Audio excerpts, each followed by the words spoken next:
In this third lecture, we're going to look at the concepts of context, feedback, attention, and how they affect design, to look at how different concepts we've examined in previous classes, previous lectures, previous readings, and previous videos sort of intersect and begin to come together around these issues in relation to usability.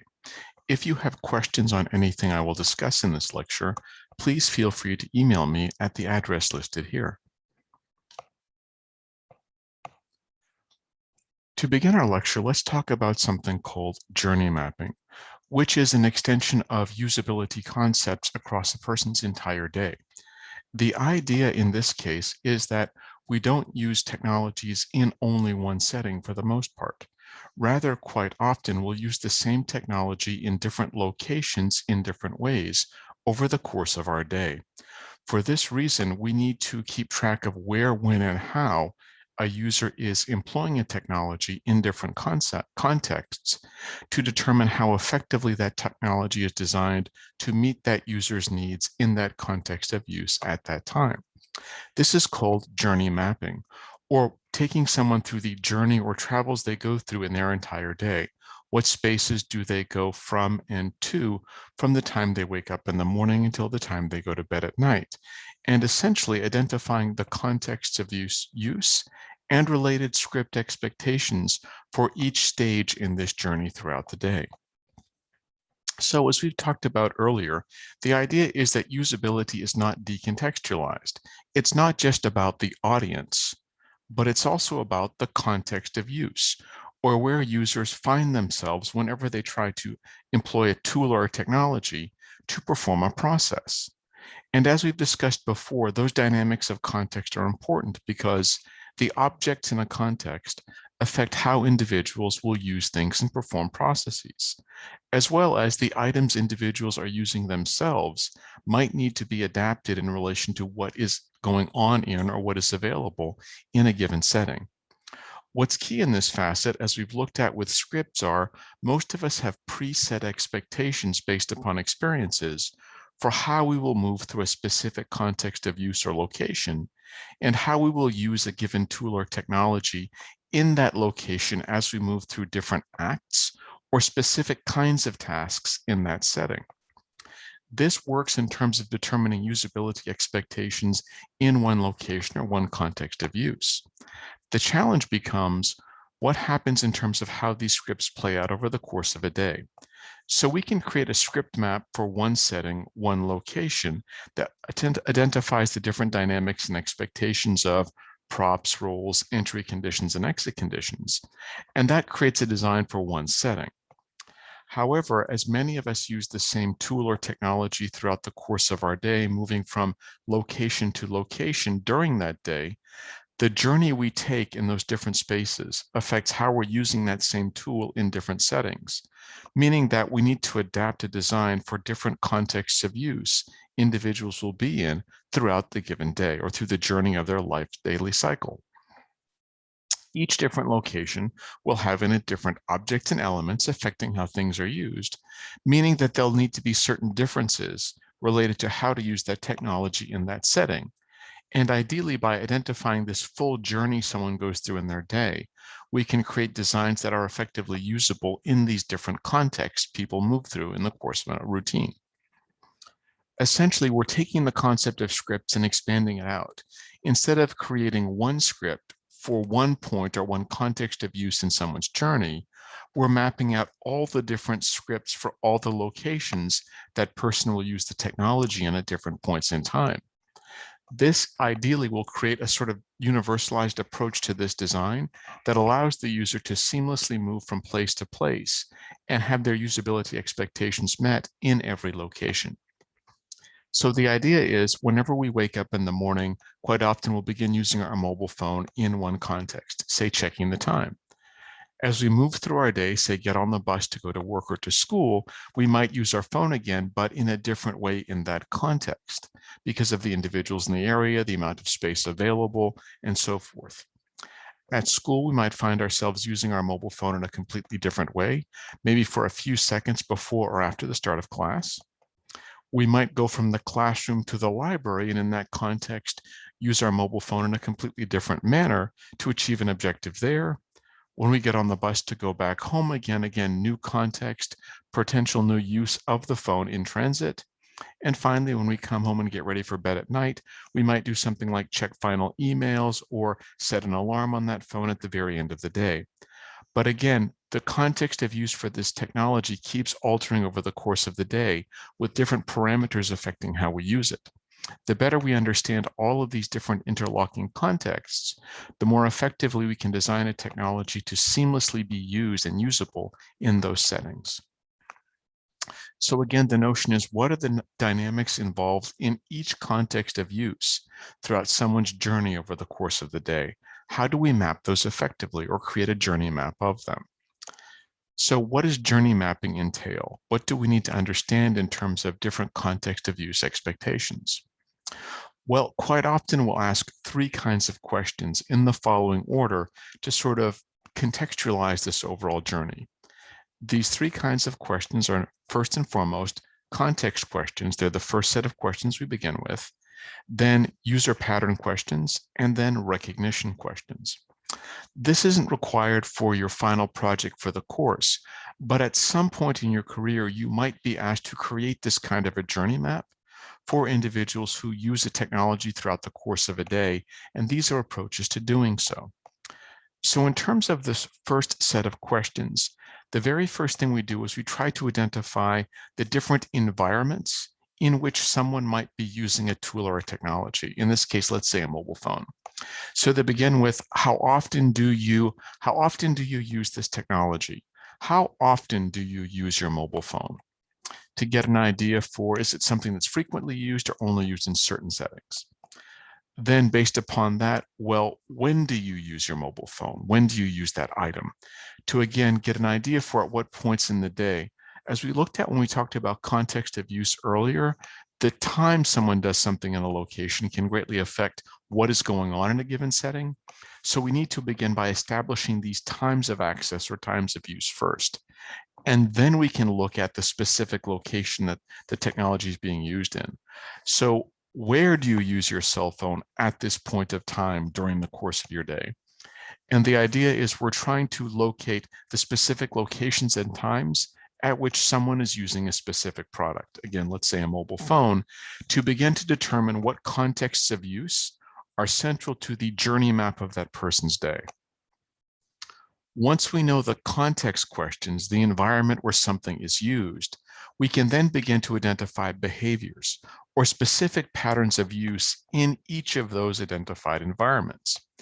So in this situation, we asked the following three questions to map out each of those separate settings or contexts. The first is, well, what are you doing what are you doing when you use your mobile phone in the coffee shop at the start of the day? So what are you doing when you use this tool, technology, device in this location? We often use the same technology in different ways or for different purposes, depending on where we are in our day. And we're trying to get at that factor right now. What are the different uses you associate with the technology in different settings? So what are you doing when you use your mobile phone in Starbucks? Getting at, well, in that specific location, what associated tasks do you expect to perform? For how long do you do that task? You've told me that you only use your mobile phone to check your email while you're standing in line waiting for your order. How long are you usually checking your mobile phone? For about 30 seconds to 1 minute. Okay, I know that anything occurring in that activity has got to be designed for very quick understanding, access, and use. So that gives me design insights. And then the third question is, in that setting at that point in time during your day, is anyone helping you while you're doing this? Is anyone there to help you figure out how to get on the Wi-Fi at Starbucks? Is anyone there helping you figure out how to log into the system when you're on the train, let's say, trying to access their wireless platform? But the idea is, if there aren't people there to help you, and this is something that you rely on to perform an activity in that setting, I've got to build the device to accommodate that factor. So if I can't assume someone's at Starbucks to help you log in, I need to build in, say, a prompt that says, please log into the network. You are not logged in. Here is how to do so. But it's accounting for that behavior to facilitate it through design. So for each place where you use this technology, what are you doing with it, for how long, and is anybody helping you with that process? Again, map for each specific setting, context of use during someone's day. And finally, we get to recognition questions. We know where people are when they're doing something. We know what they're doing. And now, what are their expectations for design so they can quickly recognize and use specific features in that setting at that time? So this comes down to sort of nuts and bolts questions in terms of what does this interface look like? What does the log on button look like? What does the access Wi-Fi icon look like? What are your design expectations of items in that setting so we can make sure the technology caters to or meets them whenever you're there? And in some cases, we'll find ourselves wireframing, something we looked at in the last lecture. The idea is as someone describes a design to you, you sketch out what it looks like as the person describes it. Uh, and so in some cases, you might even want to ask them, can you draw it for me as you're explaining it? Can you show me how you, and then once the wireframe is created, asking individuals to use it to perform a task. You've told me that you use this icon to log onto the Wi-Fi at Starbucks in the morning. Can you show me how you do it? And it could be something as simple as determining, do they expect to tap it or swipe it? But again, knowing that factor based upon the use of a wireframe sketch created based upon expectations of what something should look like can help us really quickly determine the best way to design features so a product is usable in a given context. Again, the objective is once you've identified the different environments in which something is performing an activity, to determine the specific behaviors and design expectations individuals have for that context, to determine how to create the overall technology design so it can meet those objectives in that context. The same is the case for testing. If you know the individual is going to be performing these features in that setting, does the current version of a product allow them to do so by meeting these expectations? If not, what needs to be revised, why, and how to achieve effective usability by revising something? So again, these are the key questions often done through interviews or focus groups with members of the target audience to do journey mapping of things. So now that we've talked about kind of these dynamics of moving through one's day, let's look a bit more at interaction. That is, most of the objects we create or test are designed for some sort of interaction. We do one thing using a device, and we expect something to happen in response. Either the device tells us it registered our input, or something changes in the physical environment that indicates the action we performed was somehow acknowledged or completed. But we rely on that feedback to know how we've used something has been effective or ineffective. How does that work, and what does that mean for how we design things and test their usability? So let's look at interaction and feedback, which are the foundations for usability and design in basically most of human life. The idea is that humans as individuals are designed, wired, have evolved to interact with others. And we interact with others through a feedback process that involves things we've looked at before in terms of the mental models our minds use to determine what we think will happen or what we think we need to do. So in many cases, we've evolved as humans to interact with people in the following way.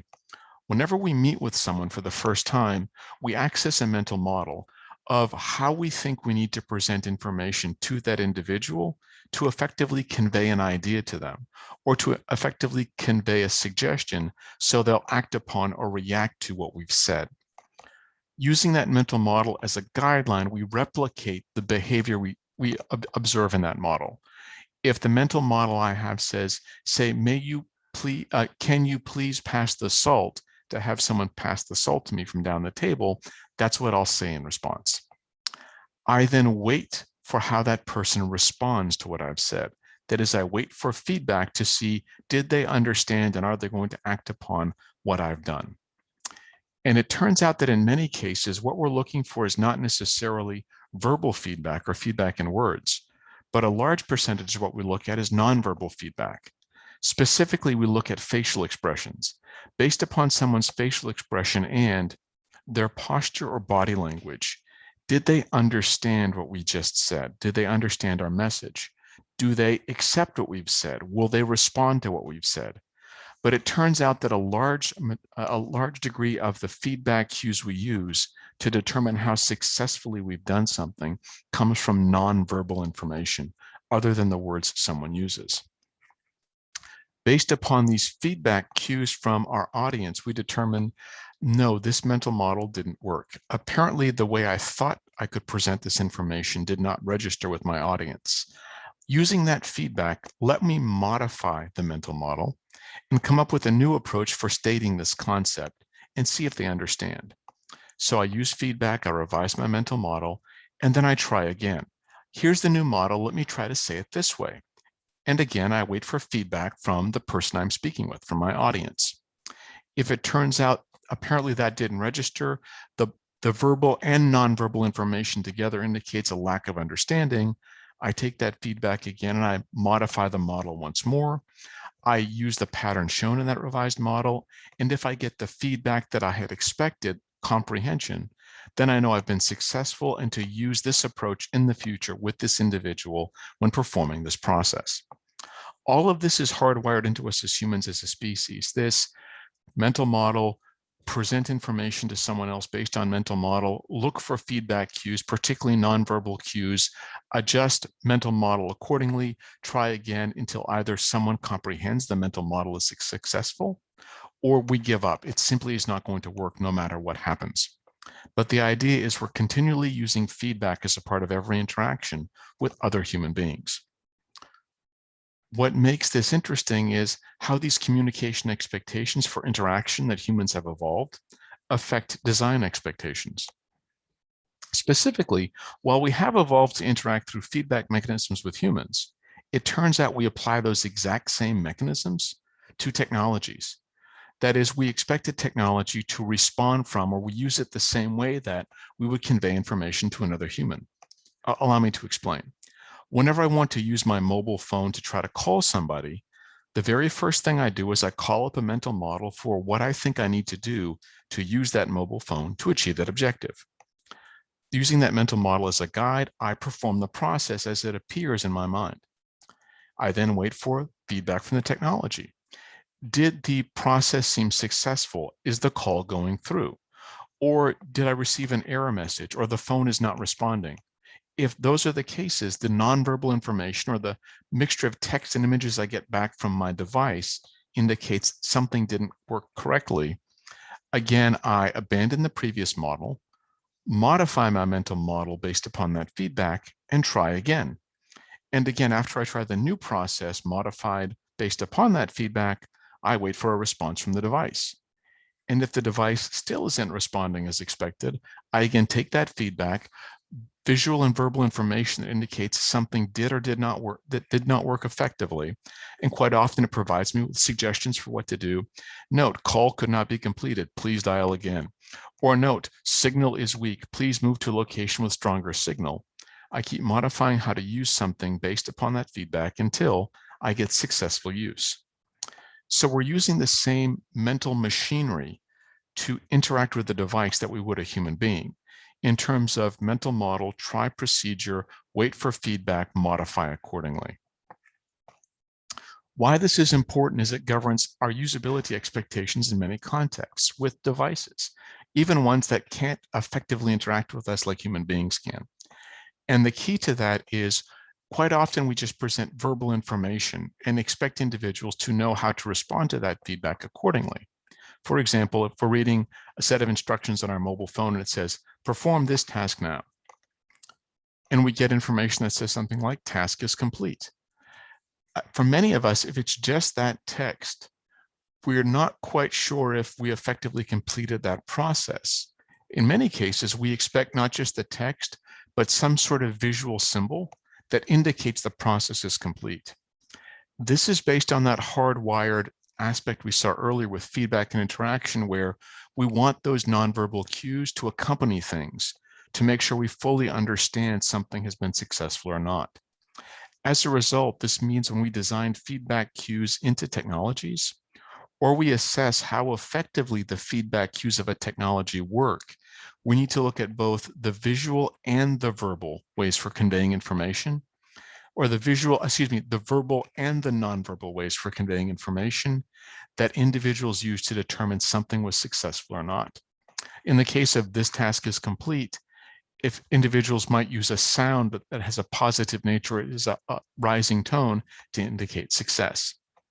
Please note this concept of verbal and nonverbal feedback to move someone through a process continues for each step. So if after task is complete, my device prompts me, now do this task, again, I'm expecting some sort of nonverbal to indicate that factor. So not just the words themselves, but some sort of visual or some sort of sound or both that indicates continue with process. And again, if the next task in a process completes, I need both the verbal and nonverbal feedback to reinforce success, move on. Now, what's important is I need to provide a different indicator to indicate a process is complete. So whenever I wish to let a user know this, you are now done, you've successfully logged onto the system, you've completed this particular task, I need to use not just a separate kind of text, but a separate nonverbal cue to indicate completion. This is why in many cases when individuals do online modules of things, when they complete a module, not only do they encounter an image of a trophy, but quite often some sort of sound like trumpets blaring to indicate successful completion of something. This is why these factors are built in. Our biological cognitive feedback mechanisms expect them to be there, and without them, quite often we feel that something might not actually be complete. So whenever you're designing a technology or whenever you're assessing how effectively a device does something, you need to look at feedback in terms of both elements. How effective are the verbal and the nonverbal cues used to indicate success, failure, move to next task, or completion of task? Do those effectively register with individuals? To do so, you could do something as simple as take individuals through this process and comment on how effectively they think each of these factors, visual and verbal, indicates completion, continued movement, successful completion. So within this context of feedback and interaction and design, we need to look at the concept of attention and comprehension.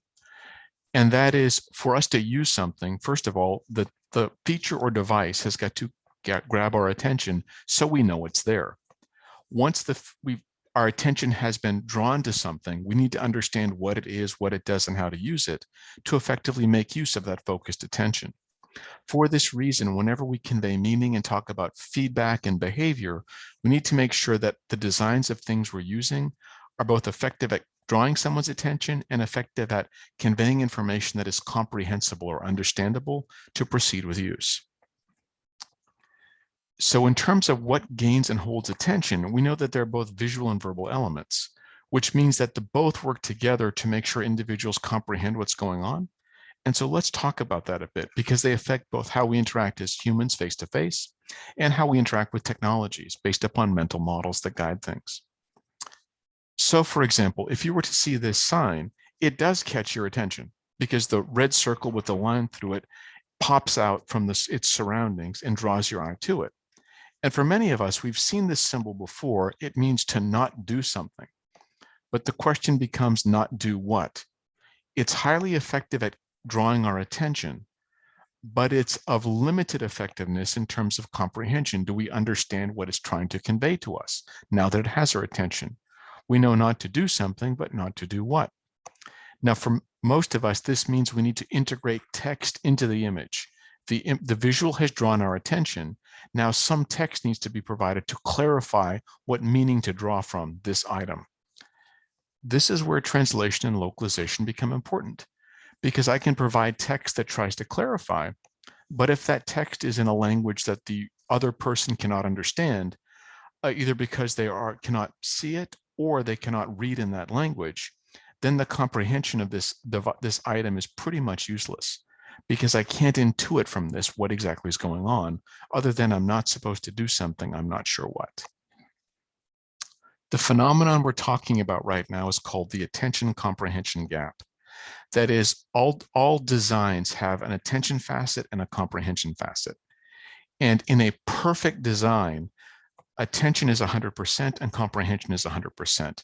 The moment I see it, I know what I'm supposed to do. It catches my attention immediately and I immediately know what to do. The more distance there is between how effectively something catches our attention and how effectively we understand what we're supposed to do now that our attention is focused is the gap. The gap between it gets our attention and do we understand what to do now that our attention is focused on it. So in an ideal situation, usability involves a zero attention comprehension gap. I see it, I immediately know what to do. The larger the attention comprehension gap, the more problematic the usability. So we need to focus on minimizing these factors in a design. So here's an example of what seems to be a fairly effective design. When you show this sign to most individuals, the visuals and verbals work together to both draw attention and create comprehension. The difference in colors draws attention, particularly in the upper corner with an arrow indicates look, so that will catch our attention. And the corresponding wording lets us know what we're supposed to do to comprehend the message now that our attention is there. These facilities are in this direction. The problem is comprehension is completely dependent upon language or verbal communication, which means that if I can't read in that language or I can't see the wording, then simply because it catches my attention, I've got a problem. There's a very high attention comprehension gap now. I see it, I recognize it, I have no idea what to do with it. This is why in many cases, the designs of icons and signs and apps are highly visual and stylized in nature, where the image replicates the look or the design of the thing it's trying to convey. In this case, again, the bright colors, the yellow circles, and the up arrow catch our attention. But the question becomes, the up arrow is pointing us in a direction. What is in that direction? Even if we can't read the language in this case, the design of the different visual elements lets us know what is there because they're stylized depictions of things we've seen before. The stylized depiction of restroom, the presentation of taxis and buses that indicates transportation this way, the stylized design of a suitcase, which tells us baggage suitcases in this direction. So this is an example of a very effective attention comprehension dynamic. The gap between attention and comprehension is very low. The sign catches our attention, we know what it means very quickly, and we proceed accordingly. It's a very usable design. But some designs that can seemingly be usable can be problematic. This is another example. Again, same basic motif. We create a highly attention-getting design based upon color contrast, but the design of the icons used to convey information here tend to cause issues. Most of us recognize suitcases indicating baggage claim in airport, but the other image, the plane and the globe, what do those mean? Do they mean international departures, international arrivals, international baggage, passport and customs control? Because it's a non-standard icon and a non-standard depiction, the comprehension of the image is questionable. We don't quite know. So what does this actually mean? Since we've got limited exposure to it, we really don't know. It's a decontextualized design. So for new designs or for very specific designs that might have been of limited access to other individuals, we need to make sure we provide clarifying text. Just for the record, this is international arrivals for individuals who wish to get their baggage from international arrivals. But the ability to guess at that is limited because the design is decontextualized. We don't know what it means. We need clarifying text or verbal cues to go with it to indicate what it means. So again, these are examples of how we need to consider attention and comprehension whenever we create designs or whenever we assess designs to understand how usable they are. Now, for all of this to work, it's driven by attention. Something has got to catch our attention and draw us to it, so we begin using it. So it turns out that we don't address attention in a uniform way. And this is a key distinction to understand in terms of usability. That is, our brains use different searching behaviors to focus our attention. So we need to understand how humans search for or look for things to try to locate them to determine what's going to draw our attention and become usable based upon a specific context of use or a specific setting. So what are those dynamics? Well, consider the following situation. You've got to drive in a new city or a new town, someplace you've never been to before. Now, in many of these situations, if you've ever done this before, you can very quickly feel overwhelmed. Because you've never been there before, you don't know what to focus your attention on. As a result, you continually look all around you in the environment to try to figure out, where am I? What am I looking for? What do I need to pay attention to? I don't know what to focus my attention on since I've never been in this context before.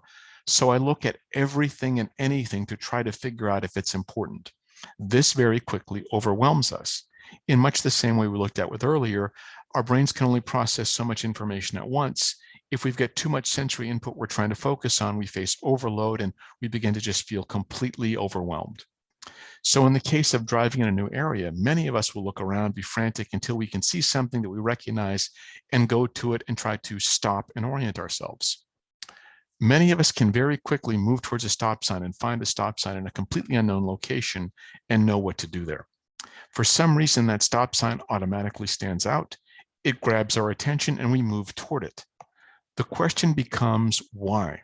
Why is it that it's in this completely unknown environment, the stop sign stands out from everything else? In many cases, you'll hear people say it's because of the bright color. Bright colored items stand out more from others, and therefore they draw our attention very easily. For this reason, if you want to make sure you catch someone's attention quickly, give something a bright color. That's only partially true. Rather, what the case is not the color itself, but the contrast. In this example, the entire background is red, including the design and the wording on the sign stop. But notice in this case, you can't see it because it doesn't contrast from its background. In this case, the very dark color, the dark blue with the stop in it, is what your eye draws to, not because it's bright colored, but because it contrasts from its background. That's the key in this situation. And that is the process we're looking at is something called random searching. In a random search situation, it is a new context. I have never been here before, and I have no idea what to look for or what to focus my attention on. In this new situation, I will look for the most high contrast thing, the thing that's designed contrast the most from its surroundings, and I will focus my attention on that thing.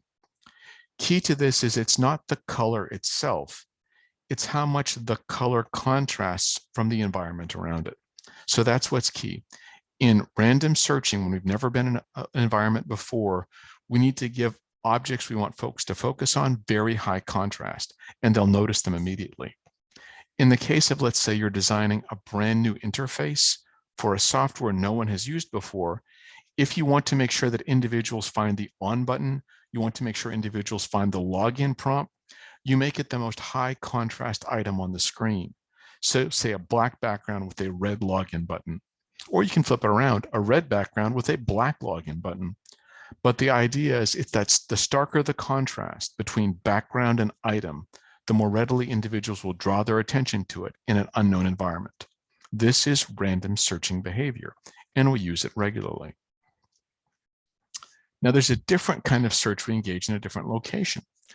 Imagine that we're in a place we know and our friend says, hey, I'll meet you at McDonald's. Now, a different kind of searching is going to happen here because the moment the friend says, I'll meet you at the McDonald's on the other side of town, the moment you hear, I'll meet you at McDonald's, you're going to start looking for one thing while you're driving. You know that you need to look for a sign that looks like this to indicate this is where McDonald's is. This look for this sign guides your search. And it guides it to a very strong extent that can have some interesting consequences. So to kind of illustrate this, even though this is a recording, I'd like you to try this activity. In the next slide, I want you as quickly as is possible to place your finger on the McDonald's sign, since this is where you're going to meet your friend, even though you've never been there before. Ready? 3, 2, 1, go.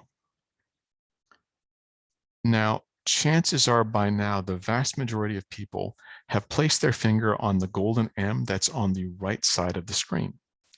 Now, what's interesting is since you knew to look for that McDonald's sign, you found it very quickly and located it without problem, in many cases without hesitation. But what's interesting is if you look at this same picture, on the other side of the street from that McDonald's sign are two other high contrast items. There's an orange light pole and there's a yellow sign. But you suddenly didn't see those. Rather, you saw the McDonald's sign and found it very quickly without being distracted in most cases. Why? When there are competing different high contrast items in an unknown setting, how could you find one above the others and do so instantly? This is because of how your mind engages in a different kind of searching. And to kind of put it in perspective, let's imagine that you're driving to find your friend at McDonald's, and your friend says, "Meet me at McDonald's." And so you're driving, you're looking for McDonald's, you're looking for that yellow M. And without realizing it, you have driven through the bright red stop sign that's right next to the giant yellow M. Now, how could you see the McDonald's sign but not see the stop sign? They're both very high contrast. How come you blocked out one and very quickly saw the other? This is because your brain is now engaging in a different kind of search behavior that allows that to happen. This is called focused searching. In focused searching, if you know what you are looking for, your mind will literally shut down and exclude everything else to make space for or to focus all your attention on finding that thing in that setting. As a result, in these focused search activities, you can overlook high contrast items that would easily draw your attention in an unknown situation. But because you're not looking for them, your mind actually knows how to ignore them, or it builds in a parameter that says, don't pay attention or overlook. This is how you can notice certain objects, but not others, in the same location. If you know what you're looking for, you look for that design, that thing, that element. Why is this important? If I tell you, I need you to get on the computer and find the icon that says email, there could be 50 different icons on that screen. You'll scan them very quickly looking for the email icon. And while others might distract you for a split second, you'll very quickly locate that icon and focus on it, ignoring all the others. They're not distractions. So you can design how someone searches and how easily they find something by knowing, are they searching randomly or are they searching in a focused way? Let's examine this a bit more just very quickly, because this is key to usability. For something to be usable, individuals have to find it. Their location has to be drawn to it. And so we need to know, is our user relying on random or focused searching to locate something? Because that's how we have to design it for, based upon random or focused searching. So to another example, take a second and try to complete the following activity.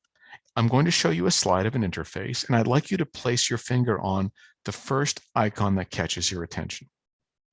Ready? 3, 2, 1, now. Now, most individuals are unfamiliar with this interface and these icons. And as a result, the high contrast icons, the bright red ones, tend to be the ones that draw our attention the most easily, which means that the square root with equal sign icon, or in some cases, the mixed green and red icon, or even the bottom red Wi-Fi icon, are the icons most individuals point out in this situation. Since you don't know what you're looking for, contrast is going to draw you to the item. Let's try something slightly different. In this case, I'm going to show you another interface, and I want you to place your finger as quickly as is possible on the call phone icon. Ready? 3, 2, 1, now. Now, most individuals almost immediately will find that green telephone icon that is on the top row, the second item from the left.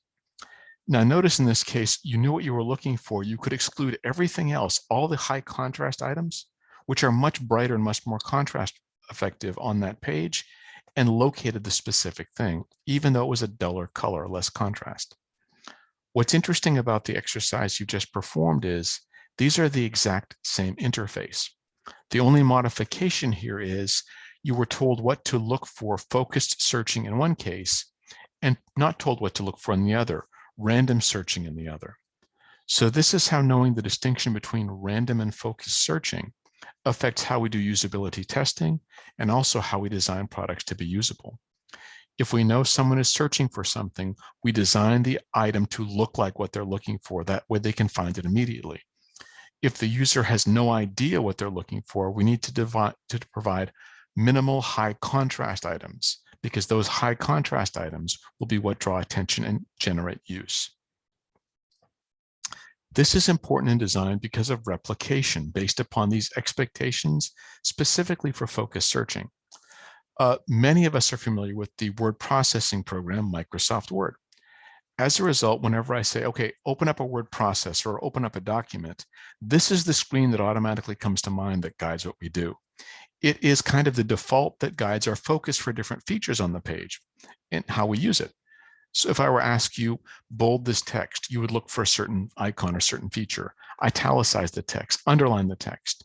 You would know exactly what to look for because your previous experience with using this technology has told you these features have these designs.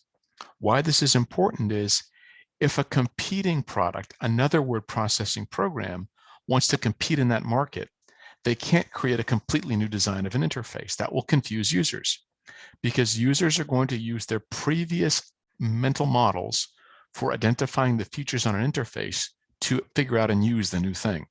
So this is why technologies like OpenOffice, their word processing program, if you look at the icons on it, they very, very closely resemble the overall design and layout of Microsoft Word. In so doing, they allow individuals to engage in very effective, focused searching. Because when the individual thinks word processing program, this is what the features should look like, this is what to look for to guide my attention and comprehension, it meets those expectations. And there's a very effective attention comprehension overlap. This is why design features like these three things decontextualize are meaningless. But we know the moment we see them in a context, like a word processing program, what they are and how to use them. And it's why if I wish to create a competing product, I don't create a new design. I do my best to replicate the existing design individuals are using to perform focused searches to locate and identify things. If it was a completely new product, nothing like it in the market anywhere before, nothing seen before, I'd keep minimal objects and keep them all high contrast. I'll keep high contrast minimal items to make sure I guided attention the right way. If I'm moving into an existing marketplace, people have a preset notion of what they're looking for and going to focus their searching on. I need to replicate that design as best I can. And that's why you see so many technologies replicate all other technologies that came either before them or that are contemporaries of them to make sure they engage in the same kinds of focused searching that makes usability effective. So when you do user test things or when you do design things, you need to figure out what kind of searching are my users engaged in, focused or random. And then based upon that, determine, are they looking for a specific thing? And if so, is the thing they're looking for meeting those expectations? Or do they have no idea what they're looking for? And I need to use high contrast, or is there enough high contrast to draw attention to needed things and items? This brings us to the end of this lecture. We've covered a large number of topics, all of which were interrelated, and all of which are important and expand upon things we've looked at earlier. If you have questions over anything that was discussed in this particular lecture, please feel free to contact me at the email address below. Thank you very much for your time and attention. I appreciate it.